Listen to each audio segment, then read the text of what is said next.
Hello everyone, welcome to Agrivision by Shweta. तो जो आज का हमारा टॉपिक है वो है research paper and review paper. तो हम इसके बारे में कंप्लीट ही डिस्क्रिप्शन में पढ़ेंगे कि क्या रिसर्च पेपर होता है, क्या रिव्यू पेपर होता है और इनका फॉर्मेट क्या है लिखने का, कौन से मतलब कि इसमें रेफरेंस स्टाइल यूज होते हैं।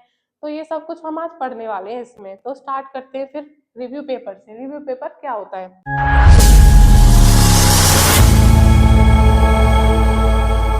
Review paper summarize, compare and analyze already published research paper. It does not create new data. It explain what other researchers have already done on a topic. इसका मतलब ये है कि जो रिव्यू पेपर हम लिखते हैं ना, वो समराइज करता है, कंपेयर करता है जो कि हमारे पहले से ऑलरेडी पब्लिश्ड रिसर्च पेपर हैं, उनके बेसिस पे ही हम एक रिव्यू पेपर लिखते हैं। It does not create new data. इसमें कोई भी हम डेटा क्रिएट नहीं करते खुद से अपना, वो पुराना डेटा ही हम इसमें यूज करते हैं जिसके बेसिस पे हम रिव्यू लिखते हैं। It explain what other researchers have already done on a topic.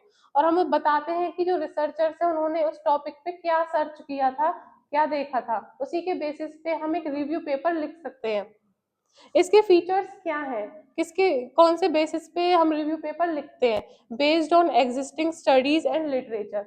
कोई भी जैसे कि रिसर्चर्स होते हैं, उन्होंने लिटरेचर लिखे हैं, रिसर्च पेपर लिखे हैं पुराने, उन्हीं के बेसिस पे हम एक रिव्यू पेपर लिखते हैं। इसमें हम कुछ भी अपना नया फाउंड नहीं करते हैं, ना ही कोई नया क्रिएट करते हैं। नो ओरिजिनल डेटा और एक्सपेरिमेंट। इसमें कोई भी नया ओरिजिनल मतलब कोई ओरिजिनल डेटा नहीं होता है ना, कोई एक्सपेरिमेंट हम करते हैं इसमें। Identify gap, problem and future research need. इसका मतलब है जैसे कि मैंने 2020 से 2025 के बीच के कुछ रिसर्च पेपर उठा लिए, तो मैंने उनमें गैप फाइंड किया कि क्या इनमें डिफरेंस है, कौन से इफेक्ट हमने नए देखे हैं और क्या उसमें हमने प्रॉब्लम्स देखी है, कौन से उसके सॉल्यूशंस निकले। वो सब हम एक फाइंड करके समराइज करके सारे पेपर को कंपेयर करके एक रिव्यू लिखते हैं, जिसमें हमारी ओवरऑल नॉलेज हम दूसरों को प्रोवाइड कर सकें और ज्यादा से ज्यादा उसमें लोगों को अलग अलग जगह सर्च ना करना पड़े, वो एक ही रिव्यू पेपर के थ्रू उन्हें सारी नॉलेज मिल जाए। Help student understand overall knowledge of a topic and organise information from many research paper. मतलब एक ऑर्गेनाइज करते हैं न्यू इंफॉर्मेशन बहुत सारे रिसर्च पेपर से लेके। जैसे एग्जांपल हो गया हमारा effect of micronutrient on pulse crop. जैसे पल्स क्रॉप होती है, पल्स क्रॉप में एक क्रॉप तो आती नहीं है, जैसे लेग्यूमिनस क्रॉप होती है, बहुत सारी क्रॉप आती है, चना हो गया, मूंग हो गया, उर्द बीन हो गई। तो हम बहुत सारे क्रॉप को फाइंड करेंगे, फिर उनमें इफेक्ट देखेंगे हर माइक्रोन्यूट्रिएंट का। माइक्रोन्यूट्रिएंट हमारे जैसे जिंक, बोरोन बहुत सारे होते हैं, तो हर किसी का इफेक्ट देखेंगे क्या क्या आया है। फिर उसको हम ओवरऑल समराइज करेंगे और एक पेपर लिखेंगे रिव्यू, जिसमें ओवरऑल आपको सारा नॉलेज मिलेगा। तो वही होते हैं हमारे रिव्यू पेपर। इसी तरीके से जो हमारे रिसर्च पेपर होते हैं, रिसर्च पेपर क्या होता है वो बताऊंगी मैं आपको। तो जो नेक्स्ट टॉपिक है हमारा वो है रिसर्च पेपर। रिसर्च पेपर क्या होता है, हम उसे कैसे लिखते हैं? तो research paper is a paper in which the author perform an original experiment, study, survey और analysis, collect new data and report new finding. जो भी रिसर्च पेपर होता है वो उसमें क्या होता है कि वो परफॉर्म करता है एक एक्सपेरिमेंट को, जिस जो भी वो एक्सपेरिमेंट लगाएगा अपना, उसमें जो वो डेटा कलेक्ट करता है उसकी एनालिसिस, ये सब कुछ स्टडी करता है और एक न्यू फाइंडिंग क्रिएट करता है, मतलब कुछ न्यू फाइंड करता है। वही हमारा रिसर्च पेपर होता है। रिसर्च पेपर के लिए जो फीचर्स है वो क्या होने चाहिए? Original research paper is done by author. कोई भी जो रिसर्च पेपर बनाया जाता है, लिखा जाता है, वो एक ऑथर के थ्रू लिखा जाता है, कोई भी रिसर्चर हो सकता है वो। Include material and method, result and discussion. इसके अंदर जो रिव्यू पेपर होते हैं उसमें हमारे मटेरियल एंड मेथड नहीं आते, लेकिन इसमें क्या होता है हमारा मटेरियल एंड मेथड भी आता है, रिजल्ट भी दिखाया जाता है और डिस्कशन भी दिखाया जाता है कि जो हमने रिसर्च किया उसका रिजल्ट क्या आया है। Contain data table, graph and statistical analysis. इसमें क्या होता है कि जो हम डेटा आया है उसकी डेटा टेबल बनाई जाती है, ग्राफ दिखाया जाता है और उसकी स्टैटिस्टिकल एनालिसिस भी बताई जाती है। नेक्स्ट है हमारा answer a specific research question और हाइपोथेसिस। किसी भी मतलब कि जो भी हमारी हाइपोथेसिस हमें एज्यूम किया उसका एक आंसर दिया जाता है कि हाँ, कि हमने जैसा एज्यूम किया था वो चीज हमें मिल रही है, मतलब कि आ रही है नहीं आ रही है। Add new scientific knowledge to the field. एक न्यू साइंटिफिक नॉलेज हम उस फील्ड में डालते हैं अपनी। तो एग्जांपल हो गए जैसे conducting a experiment on effect of zinc on moong bean growth and publishing the result. जैसे मेरा कोई टॉपिक हो गया, इफेक्ट देखना है मेरे को जिंक का इफेक्ट देखना है मूंग बीन क्रॉप में, कि वो उसकी ग्रोथ में क्या डिफरेंस आ रहा है, उसकी यील्ड में क्या आ रहा है, ये सब कुछ। तो हम एक पूरा ट्रायल लगाते हैं उसके लिए हमें लेआउट डिजाइन करना पड़ता है, फिर हमें डेटा कलेक्ट करना पड़ता है कि हर 25 डेज में, 50 डेज में हमारा जो डेटा आया है हाइट का, उसकी ग्रोथ का, नंबर ऑफ लीव्स का, वो पूरे डेटा की एनालिसिस की जाती है। देन उसकी एवरेज निकाल के एक स्टेटिस्टिकल एनालिसिस होती है जिससे हमें डेटा मिलता है, ऐसे ग्राफ बनाएंगे, उसके बेसिस पे हम रिजल्ट दिखाते हैं। ये पूरा हमारा एक एक्सपेरिमेंटल बेस्ड होता है। रिव्यू पेपर इससे बिल्कुल डिफरेंट होता है और रिसर्च पेपर बिल्कुल अलग होता है। तो यही हमारा मेन डिफरेंस होता है रिव्यू पेपर में और रिसर्च पेपर में।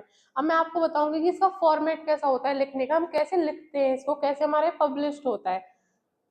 अब हम देखेंगे review paper and research paper का फॉर्मेट क्या होता है, क्या क्राइटेरिया होता है, हमें कैसे लिखना होता है कि हमारा वो पेपर पब्लिश्ड हो सके आगे। तो जो वर्ड काउंट होते हैं रिव्यू पेपर के लिए वो 3000 से 8000 वर्ड्स होने चाहिए। अगर आप हाई लेवल का रिव्यू पेपर लिख रहे हैं तो वो 10,000 वर्ड्स तक भी पहुंच सकता है। जो उससे पेजेस होने चाहिए एटलीस्ट 8 to 20 पेजेस होने चाहिए, depending on number of study review, कि आपने कितने पेपर रिव्यू करे हैं, कितने पेपर की स्टडी की है, उसमें कितने फिगर और टेबल आप यूज कर रहे हो, फॉर्मेटिंग स्टाइल कौन सा यूज करते हैं, टाइम न्यू रोमन करते हैं, और एपीए एमएलए वगैरह में सब रेफरेंस के लिए यूज करते हैं। जो स्टाइल होता है फॉर्मेटिंग, जो फॉर्मेट होता है क्या होता है, जो सबसे पहले हमें रिव्यू पेपर में क्या लिखना होता है, इंट्रोडक्शन देना पड़ता है कि जो हमारा टॉपिक है उसमें जो टाइटल है उसके बारे में बताना होता है कि कौन सी हमने जैसे क्रॉप लिया एग्रीकल्चर से रिलेटेड देखे तो हम, जैसे मैंने देखा effect of zinc on moong bean, तो पहले मैं मूंग बीन का इंट्रोडक्शन दूंगी कि मूंग बीन है क्या और उसका जिंक पे क्या इफेक्ट पड़ रहा है, जिंक क्या है, जिंक के बारे में बताऊंगी। तो वो इंट्रोडक्शन कवर हो जाएगा 1 to 2 पेजेस में। देन उसमें हम मेन बॉडी के बारे में बात करते हैं, तो उसमें सब टॉपिक आते हैं कि मूंग बीन में कौन कौन से इफेक्ट, माइक्रोन्यूट्रिएंट से कौन कौन से इफेक्ट से क्या क्या डिफरेंस आएंगे, उसकी ग्रोथ में, उसकी यील्ड में, उसकी प्लांट की हाइट में, बहुत सारे पैरामीटर्स को देखते हुए लिखते हैं। वो हमारा एटलीस्ट 5 to 10 पेजेस का हो जाता है। फिर उसके बाद हमें लिखना होता है कंक्लूजन। क्या कंक्लूजन हमारा 1 पेज का होगा। उसके बाद हमें रेफरेंसेस देने पड़ते हैं।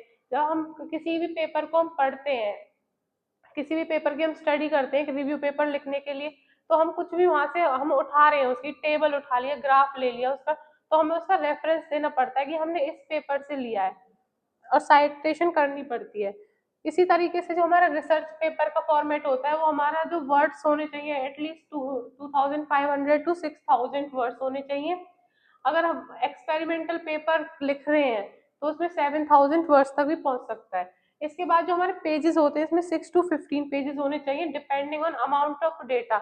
आपका कितना डेटा है, किस कोई बहुत सारे पेपर, जैसे कोई रिसर्च करता है अपनी, तो उसमें कोई कम डेटा पैरामीटर सेलेक्ट करते हैं, कोई बहुत ज्यादा, तो अमाउंट ऑफ डेटा के बेसिस पे होगा।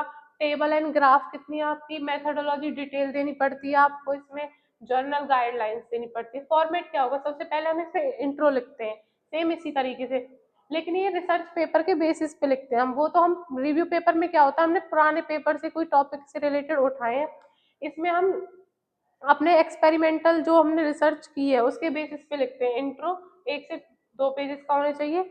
मटेरियल एंड मेथड आप क्या यूज कर रहे हो उसमें, वो जैसे कि कौन सा आपने लेआउट यूज किया है और वहाँ का मेट्रोलॉजिकल डेटा देना पड़ता है, कौन सी, जैसे हम एग्रीकल्चर की बात करें तो कौन सी वेराइटी यूज हो रही है, क्या लेआउट है, ये सब कुछ हमें देना पड़ता है 1 to 3 पेजेस में। फिर हमें रिजल्ट दिखाना पड़ेगा उसमें कि हमारा जो रिजल्ट आया, हमने जो एनालिसिस की है, मटेरियल एंड मेथड में हमारी एनालिसिस भी आएगी, स्टैटिस्टिकल एनालिसिस क्या की है वही हम रिजल्ट में दिखाएंगे। हमारी जो हमने एक्सपेरिमेंटल रिजल्ट आया हमारा रिसर्च का क्या आया है, वो 2 से 4 पेजेस में होगा। उसके बाद हम डिस्कशन कवर करते हैं 1 to 3 पेजेस का। देन कंक्लूजन, उसके बाद रेफरेंस। जो हमारा ये फॉर्मेट होता है वो रिसर्च पेपर का होता है, और जो ये वाला है ये हमारा रिव्यू पेपर का होता है। अगर हम इस तरीके से इसको फॉलो करते हैं तो हमारा जो पब्लिश, मतलब कि हम फिर पब्लिकेशन के लिए अप्लाई कर सकते हैं अपने रिसर्च पेपर या रिव्यू पेपर को, ताकि हमारा जो पेपर है वो पब्लिश्ड हो सके आगे, और उस वो लोगों तक मतलब कि जो हमने कुछ भी अपना इनोवेटिव आइडिया अप्लाई किया है या कुछ भी नॉलेज दी है वो लोगों तक पहुंच सके easily. Thank you so much for watching this video. अगर आपको ये वीडियो अच्छी लगी हो तो लाइक करें और चैनल को सब्सक्राइब जरूर करें। Thank you so much.